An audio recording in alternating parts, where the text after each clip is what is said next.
이번에는 수석 보좌관 회의, 보통 수보회의라고 하는데 거기에서 한 문재인 씨의 발언을 함께 읽어보기로 합시다. 이것이 뉴스에 조각조각 잘려서 나오기는 하는데 그것이 기자의 눈을 통해서, 기자의 손을 통해서 나오기 때문에 여러분이 이 전문을 읽어볼 때 그 파악하는 의미, 그 내용과는 좀 차이가 있습니다. 그래서 전문을 읽어보기로 하죠. 과거사 문제는 한일 관계에서 주머니 속의 송곳과 같습니다. 때때로 우리를 아프게 찌릅니다. 그러나 지금까지 양국은 과거사 문제를 별도로 관리하면서 그로 인해 경제, 문화, 외교, 안보 분야의 협력이 훼손되지 않도록 지혜를 모아왔습니다. 여기까지 보면 이 말에 수긍하는 국민도 물론 있을 겁니다. 그러나 나도 그렇고 또 절대 다수의, 그러니까 아마 수긍하는 국민은 설령 그가 문재인 씨를 과거에 지지했던 사람이라고 하더라도 또 민주당의 당원이라고 하더라도 여기에 지금은 별로 동의하지 않을 것이다. 그렇게 봅니다. 그래서 절대 다수가 여기에 동의하지 않을 것이다. 이렇게 이야기를 하겠습니다. 과거사 문제는 주머니 속 송곳 같다. 때때로 우리를 아프게 찌른다. 그런데 과거사는 그 말이 그렇듯이 과거의 일이죠. 더구나 일본과의 관계는 대한민국이 건국된 지 70년이 지났습니다. 그 70년 거기에서, 그러니까 이제 71년 거기에서 다시 광복이 됐던 3년, 그러면 74년, 그보다 훨씬 더 과거에 있었던 일들이다. 이렇게 볼 수 있습니다. 물론 이 문제 해결을 하는 과정에서는 대한민국이 건국이 되고 나서도 그 문제를 서로 논의하고 또 문제를 풀려고 했지만 원래 이 문제라는 것이 그 그러니까 지난 세기 20세기 전반기의 일이다. 그것이 그 본질인 것이죠. 그러면 과거의 일은 우리 대부분이 태어나기 전의 일들, 그것을 주머니 속의 송곳이라는 것은 한순간도 그것을, 그 불편함을 떨쳐내지 못하는 것을 의미합니다. 어떻게 주머니 속에 있는 송곳이 때때로 아프겠습니까? 평소에도 묵직한 게 항상 우리의 행동을 제약하고 불편하게 하는 것이겠죠. 그런데 어떤 사람이 100년 전 일을 주머니에 넣고 다니느냐? 그것이 바로 문재인 씨인 겁니다. 문재인 씨가 21세기를 살고 있는 우리 모두의 주머니 속에 송곳을 갖다 넣은 것이죠. 일본이 넣고 싶었겠느냐? 넣게 되면 사죄하라, 돈 내놔라 하는데 누가 넣겠습니까? 문재인 씨가 넣은 것이죠. 그 다음에 이 문장이 선우가 참 맞지 않습니다. 과거사 문제는 때때로 우리를 아프게 찌른다 하는 것이 늘 그랬던가? 늘 그랬습니까? 이것 때문에 우리 기업이 문을 닫는다, 이런 이야기가 늘 나왔습니까? 그런 일은 없었죠. 그래서 이것은 과거사 문제가 이렇다 하는 것은 현재 문재인 씨가 존재하는 현재의 일이다. 그 전에도 그런 일이 없었고 아마도 기대하기에 앞으로도 이런 일은 없을 것이고 없어야 한다. 이렇게 보아야 할 겁니다. 그 다음에 그러나 지금까지 지혜를 모아왔습니다 하는 이 부분이 있죠. 여기에서 우리가 동의하기 어려운 아주 불편한 그런 느낌을 받는 겁니다. 지금까지 지혜를 모아왔으면 지금까지 문재인 씨가 이 일을 아주 잘 처리했다는 뜻인데 글을 잘못 쓴 것이죠. 그러니까 분명한 것은 지금 문재인 씨 이야기니까 2017년 이전까지는 이렇게 거기까지 우리가 양보하기로 합시다. 저 역시 여러 차례 과거사 문제는 과거사 문제대로 지혜를 모아 해결해 나가면서 양국 관계의 미래지향적 발전을 위해 함께 협력해 나가야 한다고 강조해 왔습니다. 문재인 씨는 이 말을 여러 번 했습니다. 맞습니다. 2017년 5월에도 아베 총리에게 이 말을 했죠. 그런데 이것이 될 법한 이야기인가? 이런 겁니다. 과거사 문제는 과거사 문제대로 해결해 나가면서 하는 이 부분이 일본이 우리 3번 사과했습니다. 이러면 4번 해. 우리가 그 돈을 2번 지불했습니다. 그러면 3번 지불해. 그것이 과거사 문제를 지혜를 모아 해결해 나간다는 문재인 방식인 겁니다. 그러면 이번에는 끝이냐? 그것은 보장하지 못한다 하겠죠.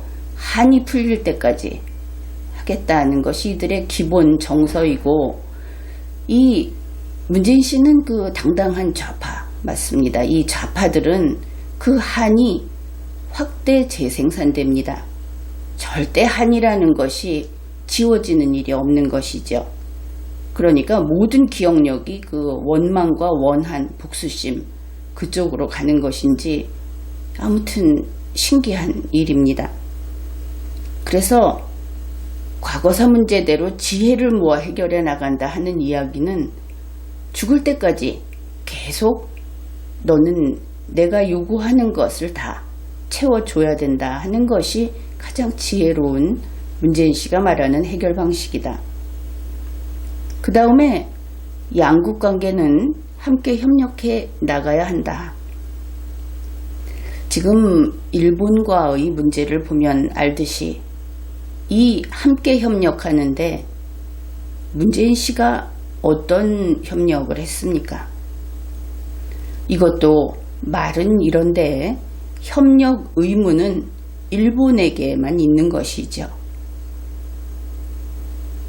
뭐 이렇게 이야기를 하면은 혹시 그 일본인처럼 풀이를 하는 것이냐 이렇게 말을 할지 모르겠는데, 실제로 이 내용은 방금 설명한 그것이 바른 뜻입니다. 그래서 이 풀이를 가지고 이렇게 말한 인간이 있는데 이 글을 보면서 이렇게 풀이한 것을 시비하지 말고 이것이 실현 가능성이 있느냐, 그쪽을 생각하십시오. 그것이 더 실리적입니다.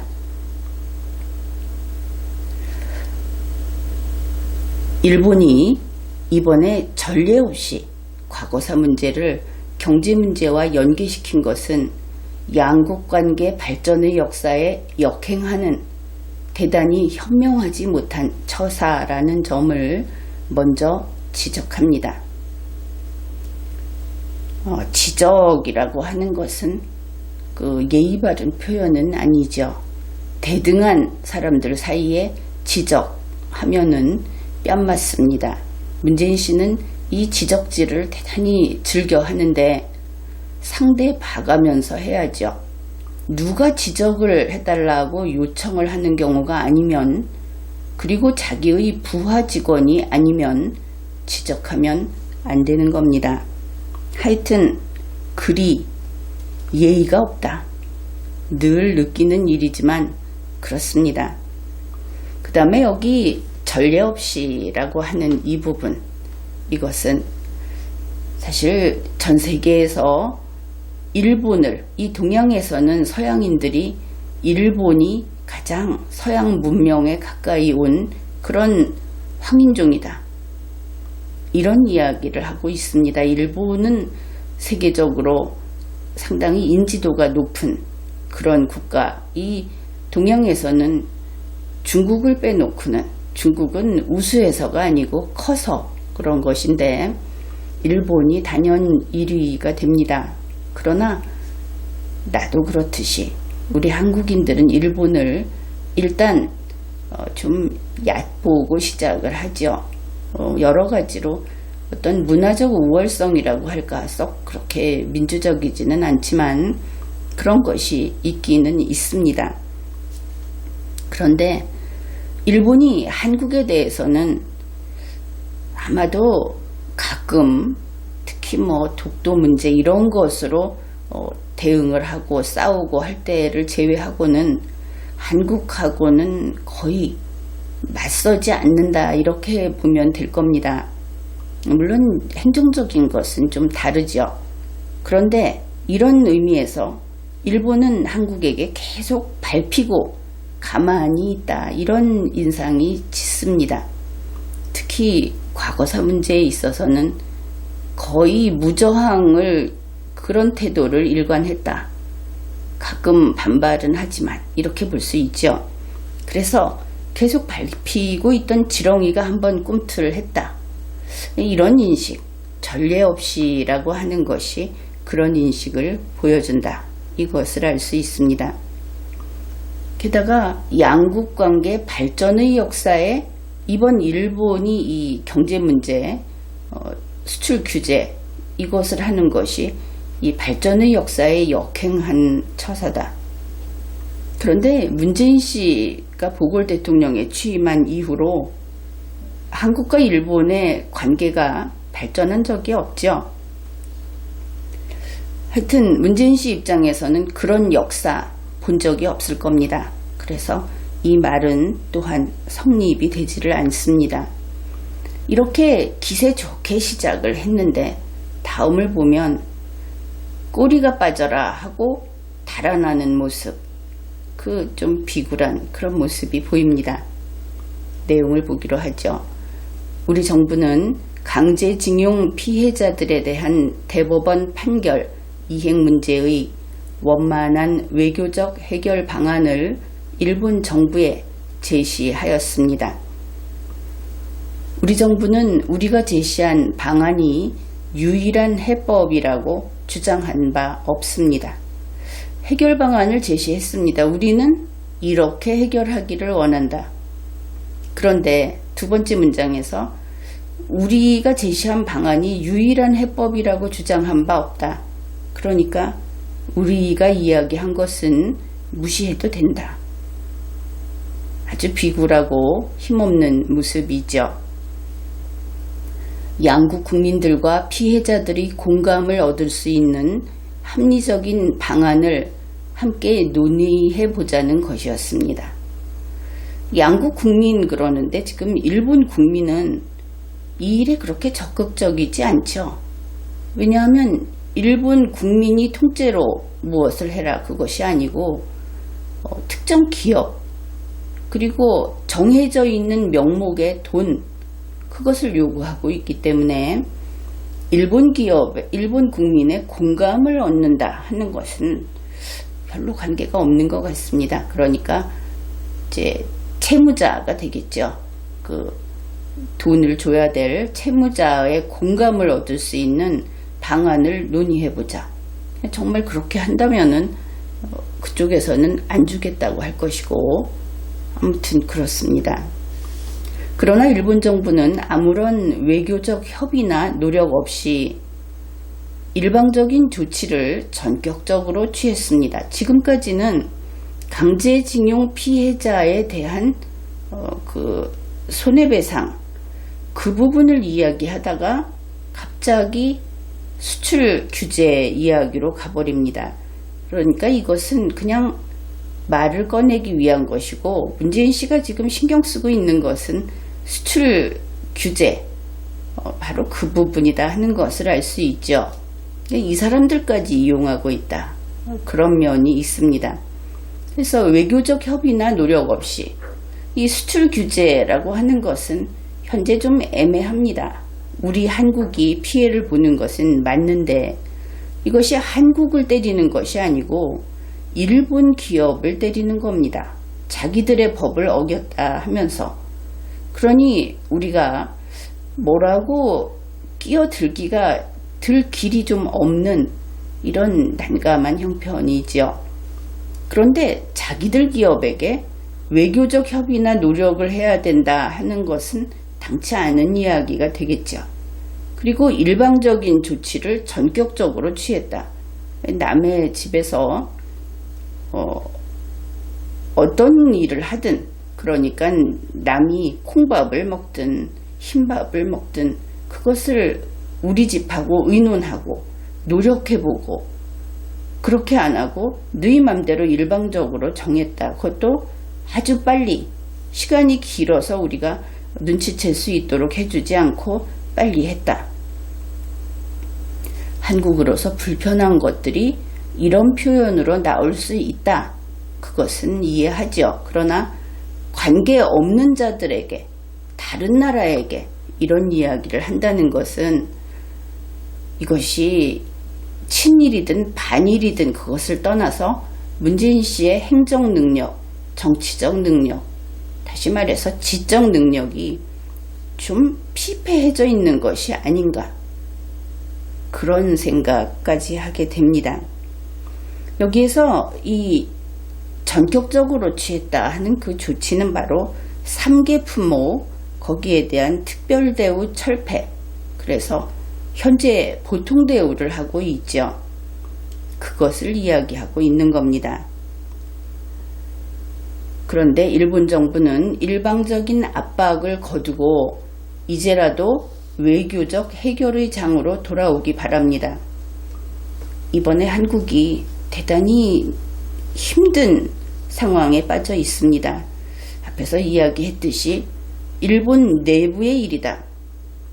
그러니 국가 간의 통상 규칙을 어겼다 하고 다툴 수도 없고, 그리고 내정 간섭이 돼버리기 때문에 남의 나라 일을 외교적으로 해결하자, 이렇게 말할 수도 없는 그런 사안입니다. 그러니까 우리가 힘들기는 한데 이 모든 주장이 국제관계에서 허용되지 않는 그런 주장이다. 그런 것이죠. 이것을 좀 더 확실히 정리해 보기로 합시다. 문재인 씨가 여기에서 전격적인 조치, 또 그것을 일방적인 압박, 이렇게 이야기를 했는데, 그것은 바로 일본이 정말 좀 얄밉게 늘 지금 이렇게 설명을 하고 있죠. 그것은 우리가 한국에게 불리하게, 나쁘게 한 것이 아니고 더 잘해주던 것을 남들하고 똑같이 해주는 것이다. 그런데 그것이 맞는 말입니다. 그러니 답답한 일이죠. 현재 문재인 씨는 이 화이트 리스트, 지금은 이제 3개 품목에 대해서 우대 조치를 철폐하고 있고, 그 다음에 8월 중순경 되면은 모든 품목이 그렇게 될 수 있다. 즉 화이트 리스트에서 한국이 빠지게 될 것이다. 이런 상태인데, 그것이 그 자유무역 원칙을 깬 거다. 문재인 씨는 이렇게 주장을 하고 있습니다. 그런데 다시 생각해보면 자유무역하고 화이트 국가 리스트하고는 관계가 없습니다. 그러니까 이 둘은 완전히 다른 것이다. 그래서 자유무역과 관계가 없는데 WTO하고 무슨 관계가 있겠는가? 그런 것이죠. 다시 말해서 우리가 FTA 협정을 맺곤 하는데, 그것을 통해서 화이트 국가를 인정한 것은 아니죠. 그것은 알고 있을 겁니다. 다시 말해서 이 화이트 국가라는 것은 일본이 한국에게 혜택을 준 겁니다. 언제 그거 가지고 협정 맺은 일이 있느냐? 그런 일도 없는 것이죠. 계약을 했다든지 협정을 맺었다든지 해서 일본이 우리를 화이트 리스트에 넣을 의무가 있어야 그 의무를 이행하라. 그 약속을 깼다. 이렇게 말을 할 수 있는 것인데 애초에 그런 의무가 없다. 이런 겁니다. 문재인 씨가 변호사였으니까 아주 잘 알 겁니다. 법은 가상의 이익은 보호하지 않습니다. 내가 작년까지 이런 혜택을 누렸기 때문에 올해도 누릴 수 있을 것이라고 믿었다. 이것만큼 법원에서 가차없이 깨버리는 주장 맞습니까? 예를 들어서 이야기를 해보기로 하죠. 양산기업의 대표이사가 있습니다. 그 사람이 신라호텔에 갔더니 VIP 대우를 해줬습니다. 그때 신라호텔은 이 양산기업을 1++급이라고 인정을 했기 때문이죠. 그런데 한 해가 지나고 나서 양산기업의 기업 가치가 떨어져서 1급이다. 물론 신라호텔이 그렇게 판단을 한 겁니다. 1++가 아니다. 이렇게 판단을 한 것이죠. 그래서 신라호텔은 양산기업 대표이사에게 VIP 대우를 안 해주기로 했습니다.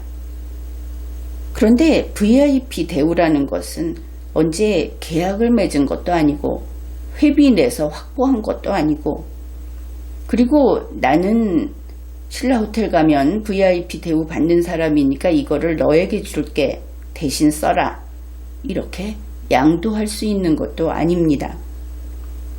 그런데 이제 신라호텔이 VIP 대우를 안 해준다 하는 데 대해서 양산기업 대표이사가 신라호텔을 소비자보호원에 고발할 수 있겠습니까? 당연히 고발할 수 없겠죠.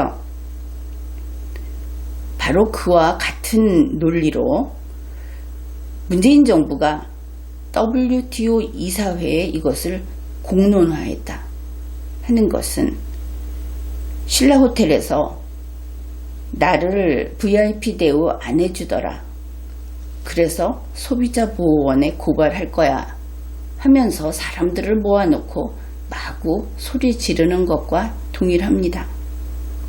문재인 씨가 잘못한 것이죠.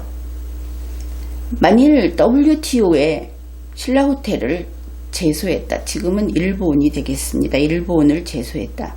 그러면 문재인 정부가 그런 일을 했다. 그러면 양산기업 대표이사가 소비자보호원에 신라호텔을 고발한 것하고 똑같습니다. 이렇게 이해를 하면 되는 것이죠.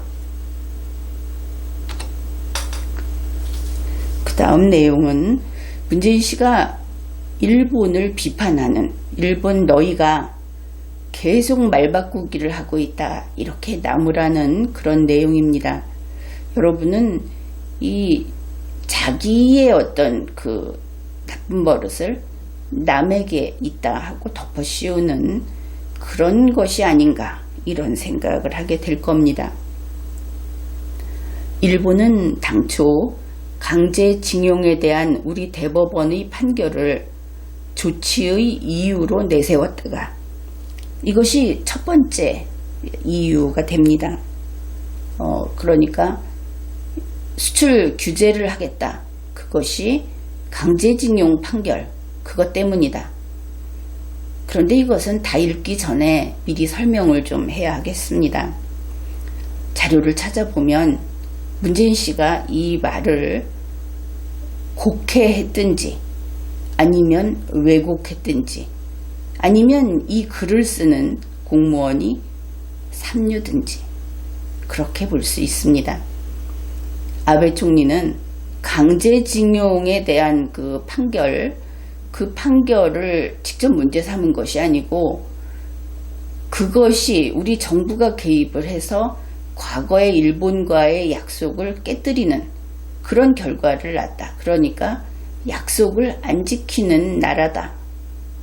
그렇기 때문에 이번에 이 수출 규제를 하는 그것도 분명히 더구나 관리를 잘 못했다는 증거까지 나와 있죠. 그 관리를 잘 못하고 또 앞으로 잘할 것이라고 믿을 수가 없다. 신뢰가 깨졌다. 그 얘기를 했던 겁니다. 대법원이 판결을 했기 때문에 그래서 이제는 특별 대우를 안 하겠다. 그런 것이 아니고 특별 대우를 하면은 뒤책임을 일본이 져야 하니까 그래서 그 위법 행위를 일본의 위법입니다. 한국의 법률을 어겼다는 것이 아니고 그것이 재발되지 않게 하겠다. 일본이 자기들 편한 대로 변명을 하는 것일 수도 있습니다. 그러나 이 인용한 부분은 잘못됐다. 그런 겁니다. 계속 보기로 하죠. 개인과 기업 간의 민사 판결을 통상 문제로 연계시키는 데 대해 국제사회의 지지를 얻지 못하자 우리에게 전략물자 밀 반출과 대북제재 이행 위반의 의혹이 있기 때문인 양 이제 그런 것처럼 말을 바꾸었습니다. 그러나 이는 4대 국제수출 통제 체제를 모범적으로 이행하고 있을 뿐만 아니라 유엔 안보리 결의를 준수하고 제재의 틀 안에서 남북관계 발전과 한반도 평화를 위해 총력을 다하고 있는 우리 정부에 대한 중대한 도전입니다. 그래서 일본이 처음에는 대법원 판결, 강제징용에 대한 이것이 문제다. 그것 때문에 특별 대우를 안 하겠다. 이렇게 했다고 주장을 하고 그것은 오류가 있다고 했습니다. 그 다음에는 전략물자 밀 반출과 이게 엔드이기 때문에 이 부분은 이미 자료가 나와 있죠. 이거 사실입니다. 그 다음에 대북제재 이행 위반의 의혹이 있기 때문이다. 여기에 대해서는 일단 말은 나왔는데 이번에 일본이 이것을 갖고 다투지는 않겠다고 밝혔죠. 그래서 이러한 이유로 바꿨다 했는데 지금 전략물자 밀반출에 대해서는 우리가 할 말이 없습니다. 이것은 일본이 따지지 않고 있습니다. 따지지 않겠다고 하고 있습니다. 그러니 이 근거도 역시 그 자신의 어떤 논거로 그것을 밀어붙이기에는 이미 다 끝난 사안. 하나는 우리가 패배한 것이고 하나는 상대방이 이걸 갖고 다투지 않겠다고 하는 것이고 그래서 그런 이야기를 했습니다. 그 다음 부분입니다. 또한 우리 정부의 노력을 지지하며 한반도 평화 프로세스에 동참하고 있는 국제사회의 공동 노력에 대해 불신을 야기하는 것이기도 합니다.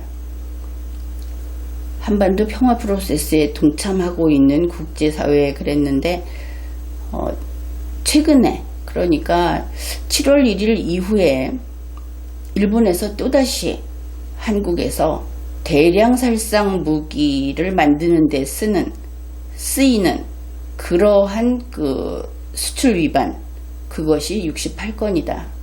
이것을 최근에 또 발표를 했죠. 먼저 나온 자료를 재분류한 겁니다. 그렇다면 한반도 평화 프로세스에 동참하고 있다 이렇게 이야기하는 것이 오히려 세계인에게 있어서는 파렴치한 주장으로 보일 수 있겠죠. 그 부분도 생각을 해야 합니다. 사실관계를 먼저 파악을 하고 그리고 상대방을 공격을 해야 그것이 실효적인 공격이 되는 것이죠.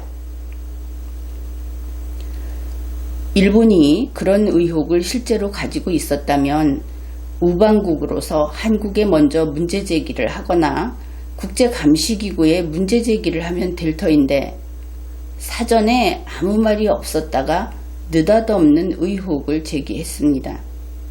그 부분은 일본이 좀 덜 친절했군요. 그런데 일본은 문재인의 보모인가? 그렇죠. 어리광을 부리고 있다. 그렇게 보입니다. 논란의 과정에서 오히려 일본의 수출 통제에 문제가 있었음이 드러나기도 했습니다. 일본의 수출 통제 문제는 유엔 안보리 사항입니다. 직접 거기에 초점을 맞춰서 보도를 했죠. 그것은 사실이라고 해둡시다. 아마 그럴 가능성이 많기도 하고, 이 점에 대해서는 양국이 더 이상 소모적인 논쟁을 할 필요가 없다고 봅니다. 그러니까 문재인 씨는 내가 예를 들어서 내가 범죄를 저질렀다. 그런데 보니까 너도 저질렀다고 하더라. 그러니 더 이상 소모적인 논쟁을 하지 말자. 그리고 보니 정말 범죄자 같은 사고를 하고 있죠. 이 준법 국민은 이런 것을 이해하지 못합니다. 이러면 둘 다 처벌을 해야지 이렇게 나올 텐데 둘 다 묻어두자. 그런 모습이 보이고 있습니다. 일본이 의혹을 철회할 생각이 없다면 이미 우리 정부가 제안한 대로 양국이 함께 국제기구의 검증을 받아 의혹을 해소하고 그 결과에 따르면 될 일입니다. 이것은 문재인 씨가 잘 알 겁니다. 어떤 사람이 범죄를 저질렀다고 주장을 하면서 네가 내 말을 듣지 않으면 너를 고발할 거야. 이렇게 하면 그것이 준법 국민이 법질서 보호를 하는 행위가 아니고 협박이 돼서 새로운 범죄를 구성한다. 그것을 잘 알고 있을 겁니다. 그런데 이것은 그런 이야기죠. 일본이 의혹을 철회하지 않는다면 우리는 너와 나 다 검증을 받아보자. 앞에서 이야기를 했죠. 일본 너희도 수출 통제에 문제가 있었지. 그러니 같이 한번 털어보자. 이렇게 이것은 당연히 그 협박입니다. 그런데 의미 없는 협박이다. 자, 여기에서 여러분은 이미 다 이해하고 있을 겁니다. 이번 문제를 간단히 정리를 하면 일본이 자기들이 가지고 있는 물건을 한국에 팝니다. 그런데 그것이 전략물자로 쓰일 수 있는 그렇게 분류된 것인데 한국이 그것을 해서는 안 되는 밀수출을 합니다. 그것이 이제 150 몇 건인가 이미 나타나 있죠. 물론 적발된 것만. 그래서 일본 이야기가 너희가 그렇게 관리를 잘하지 못한다면 그러면 우리가 사전에 다 체크를 해서 그렇게 팔게. 이렇게 이야기를 한 겁니다. 그러니까 만약에 이 검증을 받아서 결백을 증명한다고 한다면 일본은 팔고 싶고 한국은 사고 싶다. 그럴 때 어느 쪽이 해야 하는 겁니까? 일본이 결백을 증명하지 않으면 한국이 안 사겠다 하고 지금 그 수입 거부를 하고 있는 겁니까? 그렇지 않죠? 한국은 사고 싶고 일본이 그냥 사겠다는 대로 다 팔 수 없다. 너희가 결백한 거 증명하겠다면 해라. 왜냐하면 한국 보고 증명하라고도 하지 않고 있습니다. 그런데 문재인 씨는 하겠다고 했으니까 혼자만 검사받으면 되는 겁니다. 이런 일인 것이죠. 그래서 한국만 검증을 받아서 결백을 증명하면 된다. 불화수소 대표적으로 한국이 받아오기 때문에 한국이 우리가 그동안에 지난 3년 동안에 보통 기준이 3년 정도 되는데 이것을 밀수출한 일이 없다.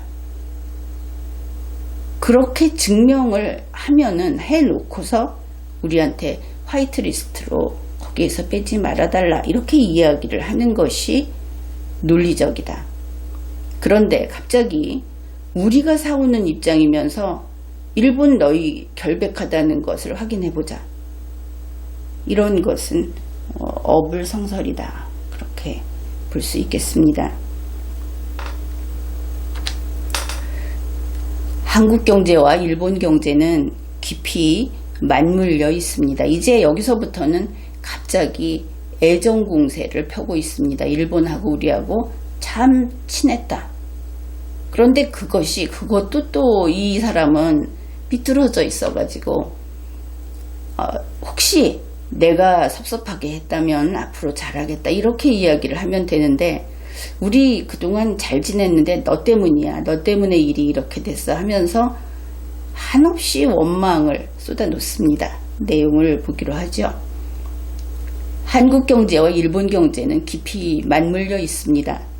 국교 정상화 이후 양국은 서로 도우며 함께 경제를 발전시켜 왔습니다.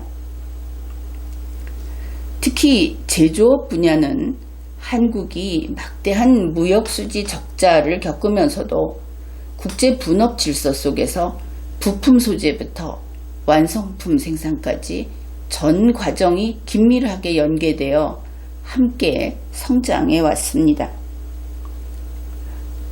이 부분은 나도 잘 이해를 하지 못하겠습니다. 제조업 분야를 한국이 막대한 무역수지 적자를 겪으면서 이 무역수지 적자를 겪는 것이 희생인가? 무역수지 적자라는 것은 그 국가마다의 상황이죠. 그런데 그러면서도 분업 질서 속에서 일본 거를 가지고 와서 혹은 일본하고 서로 주고받고 하면서 성장을 해왔다. 이 이야기는 한국이 일본을 도왔다. 한국 덕분에 일본 제조업이 살아왔다.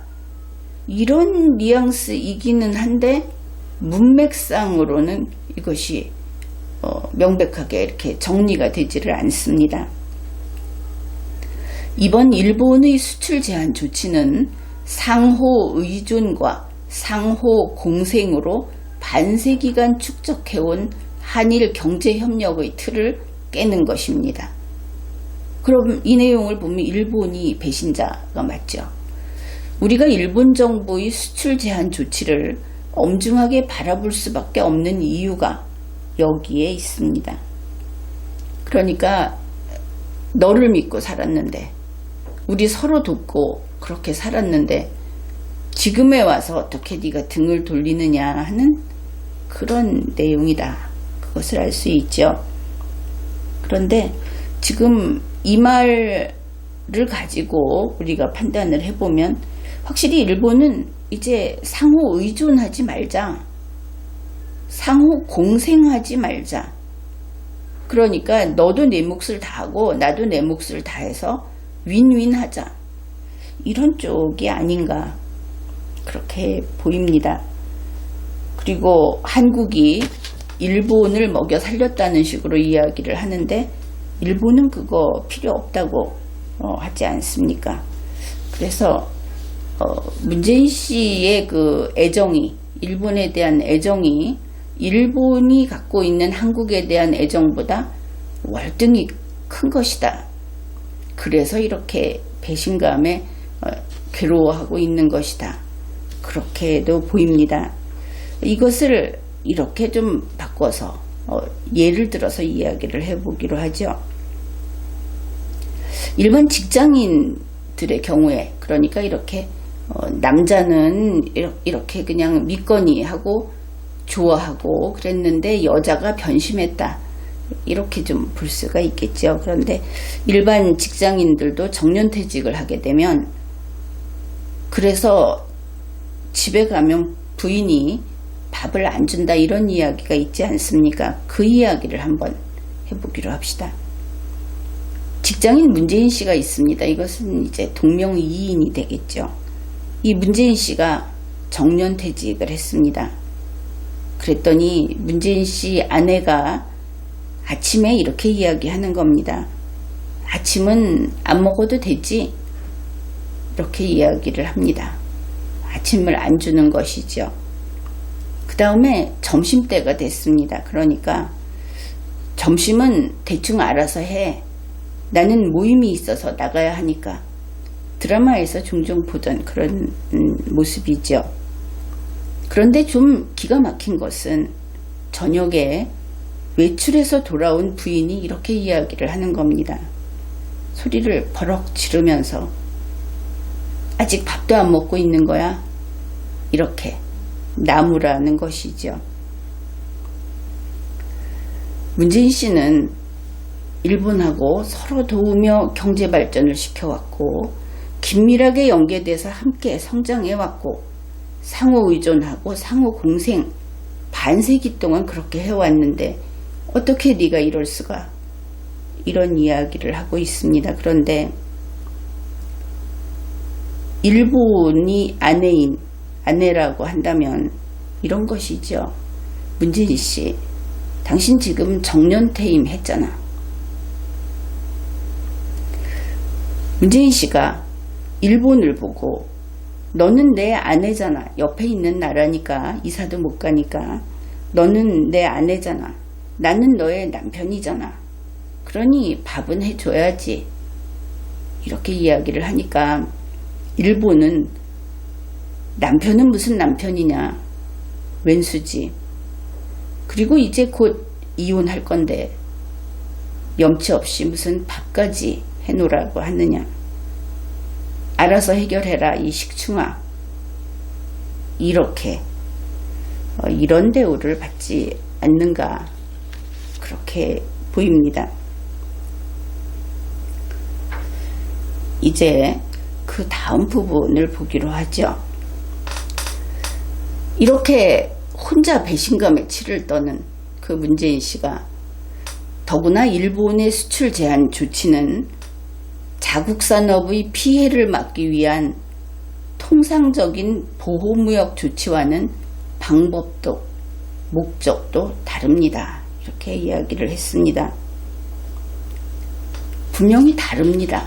문재인 씨는 아직도 이 현실을 파악을 못하고 있는 것 같은데, 이번 수출 제한 조치는 그 경쟁력을 높이기 위해서, 그래서 자국 기업 보호를 위한 조치, 이것은 사실 그 자유무역 그 원칙을 많이 깨뜨리는 그런 일이죠. 그런 것을 한 것이 아니고 이번 일은 전략물자 관리 문제였습니다. 일본이 그렇게 시종일관 그렇게 주장을 하고 있지 않습니까? 그러니까 이것은 전혀 다른 것이죠. 우리는 일본 정부의 이번 조치가 한국 경제의 핵심 경쟁력인 반도체 소재에 대한 수출 제한으로 시작했다는 점에 주목하지 않을 수 없습니다. 핵심 경쟁력인 반도체 소재인 것은 맞습니다. 그런데 그 불화수소라고 하는 것은 전략물자이기도 하고, 더구나 그것이 살인가스 그리고 핵무기 제조, 여기에 쓰이는 아주 엄격하게 통제되는 그런 물자다. 이 부분을 쏙 빼놓고 반도체 소재를 수출 제한했다 이렇게 이야기하면 무능한 행정가다, 그런 소리를 듣게 되겠죠. 이는 우리 경제가 한 단계 높은 성장을 도모하는 시기에 우리 경제의 성장을 가로막고 나선 것이나 다름없습니다. 일본의 의도가 거기에 있다면 결코 성공하지 못할 것입니다. 혼자서 일본이 우리를 망치기 위해서 나섰다 하고 이를 부드득 가는 겁니다. 그런데 다른 나라에게, 그리고 상식이 통하는 곳에서 이의제기를 할 때 이렇게 시작하면 이미 막가자는 것이죠. 상대방은 악의를 품고 있는 악한 자라고, 그러니까 자기들에게 어떤 이익도 목적도 없이 한국을 방해하기 위해서 했다고 지금 몰아붙이고 있는 겁니다. 품위 없게스리. 우리 기업들이 일시 어려움을 겪을 수 있지만 우리는 과거 여러 차례 전 국민의 단합된 힘으로 경제 위기를 극복했듯이 이번에도 어려움을 이겨낼 겁니다. 과거의 경제 위기, 물론 그때 정치인들이 잘못해서 그런 것이죠. 그런데 그때는 우리가 경제력이 약해서, 그리고 국제 경쟁력이 약해서 그래서 그렇게 된 면도 있습니다. 근데 이번에는 그냥 자해 행위입니다. 문재인 씨가 이렇게 만든 것이죠. 그런데 이렇게 됐기 때문에 한국 국민은 문재인 씨하고 같이 안 갑니다. 이제 국민이 이야기하는 것이죠. 문재인 씨 그리고 청와대 정부 우리 국민과 헤어지자 그렇게 이야기를 하고 있습니다. 오히려 일본과의 제조업 분업체계에 대한 신뢰를 깨뜨려 우리 기업들은 일본의 소재, 부품, 장비에 대한 의존에서 벗어나 수입처를 다변화하거나 국산화의 길을 걸어갈 것입니다. 이제 한국 기업들 다 죽어라 하고 이야기를 하고 있는 것이죠. 자기가 알지도 못하고 감당하지도 못하는 정말 기업들은 일본에 가서 오체 투지를 하면서라도 빌어서 이것을 재료를 확보해야 할 그런 상황에 있는데 문재인 씨가 뭔데 쪽박을 깨는 겁니까? 결국에는 일본 경제에 더 큰 피해가 갈 것임을 경고해 둡니다. 바로 이 말에서 일본인들이 정말 어이없어 하는 뒤에서 이것을 다시 소개를 하겠습니다. 이번 일을 우리 경제의 전화위복의 기회로 삼겠다는 정부의 의지는 확고합니다. 정부는 외교적 해결을 위해 모든 노력을 다할 것이지만 한편으로 기업이 이 상황을 자신감 있게 대응해 나갈 수 있도록 필요한 모든 지원을 아끼지 않을 것입니다.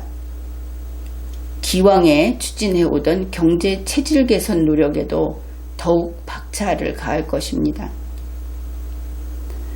문재인 씨하고 간담회에서 만났던 30대 기업인들 여기에 대해서 답변 좀 해보십시오. 여러분들에게 죽어라 하고 지금 문재인 씨가 이야기하는데 차라리 문재인 씨가 죽는 것이 물론 정치적으로 그것이 우리 모두를 위해서 더 낫지 않겠습니까? 우리는 어떤 경우에도 이 상황을 극복할 것입니다. 헛소리입니다. 만일 일본하고 싸워서 지금 문재인 씨가 저질러 놓고 계속 늪으로 빠져들고 있는 이 상황이 전화위복의 기회다. 그런다면 문재인 씨는 하늘이 낸 사람이 되겠죠. 국민 여러분께서도 자신감을 가지고 기업들이 어려움을 헤쳐갈 수 있도록 힘을 모아주시기 바랍니다. 우리의 국력은 숱한 위기를 극복하며 키워온 것입니다. 물론 애국심이 있는 정치인이 있을 때 그랬습니다. 나라를 난도질을 치는 반국가 행위자가 대통령으로 있을 때는 나라도 휘청하는 것이죠. 우리는 지금보다 더 어려운 도전들을 이겨내면서 오늘의 대한민국에 이르렀습니다. 숱한 고비와 도전을 이겨온 것은 언제나 국민의 힘이었습니다. 이러한 가모니설에 속지 마십시오. 얼마 전에 전라도에 가서 배 12척을 가지고 일본하고 싸워라 그랬는데 거기에 이번 이 반도체 생산하는 기업들이 있었는지 모르겠지만 그 기업들이 자살 특공대 노릇을 할 것인지 하는지 한번 기다려 보기로 하죠. 저와 정부는 변함없이 국민의 힘을 믿고 엄중한 상황을 헤쳐나갈 것입니다. 이렇게 이야기하는데 여러분이 머뭇거리면 안 됩니다. 우리는 당신 편이 아니다. 당신이 저지른 일은 당신이 해결해야 한다. 이렇게 싸늘하게 요구를 해야 대한민국이 무너지지 않습니다. 문재인 씨가 딱해서 여기에 미적거리고 있으면은 경제가 무너집니다. 그리고 여러분의 앞으로 40년, 여러분 그 다음 세대의 앞으로 60년 없습니다. 국회와 정치권의 초당적인 협력도 당부드립니다. 지금의 경제 상황을 엄중하게 본다면 그럴수록 협력을 서둘러 주실 것을 간곡하게 당부드립니다. 국회에서 할 것은 돈 주는 것밖에 없죠. 추경. 그런데 그 언론 여러분은 이거 조사 좀 해보십시오. 그래서 보도를 좀 해야 하는데, 신남방정책에 우리 예산에서 상당 비중을 차지하는 돈이 그리 나간다. 그거 알고 있습니까? 엄청난 액수입니다. 그거 왜 언론에서 다루지 않는지, 아무튼 그 부분도 제대로 밝혀주기를 바랍니다. 그것이야말로 정부와 우리 기업들이 엄중한 상황을 극복할 수 있는 가장 큰 힘이 될 것입니다. 그러면은 추경 받아갖고 기업에 주겠다. 그런 이야기인 것 같습니다. 그런데 어떻든 지금과 같은 일, 지금처럼 일 저지르는 대통령은 없었고, 그리고 문재인 씨 당신이 처음입니다. 이런 적이 없었기 때문에. 그래서 지금까지 이렇게 내용을 봤는데, 문재인 씨가 이렇게 길게 말을 했죠. 상당히 길게 말을 했습니다. 그런데 이것을 일본 산케이 신문이 약 10줄로, 이렇게 긴 문장이 아니고 일반적인 종이에 A4 용지에 쓰는 한 10줄 정도 되는 내용으로 그 핵심 정보를 보도했습니다. 이와 관련해서 우리 한국 뉴스도 이 문재인 씨처럼 분량이 참 많죠. 신문 보면 온갖 자료를 다 갖다 엮어가지고 길게 쓰는데 그거 낭비입니다. 그 선진국 뉴스를 보면 아주 간략하죠. 그리고 오류가 적습니다. 자기가 살을 안 붙이기 때문에 사실 보도하는 우리 언론 방송이 되기를 기대해 봅니다. 산케이 신문은 7월 15일에 바로 이런 보도를 했습니다. 소개하겠습니다. 한국의 문재인 대통령은 일본 정부가 반도체 재료의 수출 규제 강화를 징용공 소송과 연관지었다. 이렇게 말했다. 그 다음에 이제 문재인 대통령이 한 이야기를 쭉 계속 소개하는 겁니다. 양국 관계 발전의 역사에 역행하는 조치이다. 반세기 동안 쌓아온 한일 경제 협력의 틀을 파괴하는 것이다. 즉시 철회해야 한다. 문 씨는 결국 일본 경제에 더 큰 피해를 줄 것이라고 강조했다. 그리고 또 문재인 씨 말입니다. 일본은 북한에 대한 한국의 제재 위반 혐의와 연관지었다. 문재인 씨는 심각한 도발이라고 불쾌감을 표시했다. 징용공과 관련해서 한국 정부가 제시한 한일 양국 기업의 출자에 의한 배상 방안은 그 제안을 바탕으로 일본과 해결책을 논의할 생각이었다. 뒤로 물러나는 것까지 빠짐없이 이렇게 보도를 했습니다. 여기에 모든 내용이 다 들어있고 그들은 일본 너희가 망할 거야 이렇게 이야기한 부분에 대해서 너희가 더 피해를 볼 거야 거기에 대해서 대단히 의아해했습니다. 그것을 알 수 있죠. 그런데 현재 어떤가? 삼성은 일본의 그 부회장 이재용 부회장이 갔다 왔는데 삼성은 반도체 재료를 딴 데서 구하기로 했죠. 그런데 그게 어디냐? 결국 일본을 벗어나지 못한다 하는 겁니다. 일본 기업의 해외 공장에서 우회 수입을 하는 길을 모색하고 있다. 이것이 현재까지의 정보입니다. 7월 15일 전경련은 일본 정부에 화이트리스트에서 한국을 빼지 말아달라 하는 건의서를 제출했습니다. 정말 힘겨운 노력을 하고 있는 것이죠. 그런데 문재인 씨는 우리는 일본에서 수입 안 하겠다. 결국 그런 이야기인 겁니다. 앞에서 했던 이야기들이. 그리고 일본과 거래 끊겠다. 우리가 국산화해서 이번에 전화위복의 기회로 삼아서 가겠다. 우리가 일본 재료 안 사줄 거다. 그래서 일본이 피해보게 하겠다. 이런 이야기를 했습니다.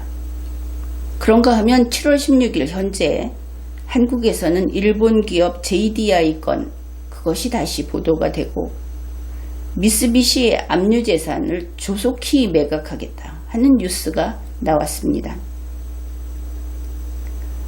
이렇게 되니까 일본 측에서 같은 7월 16일 이러한 일본 기업 매각으로 피해가 발생하면 보복하겠다.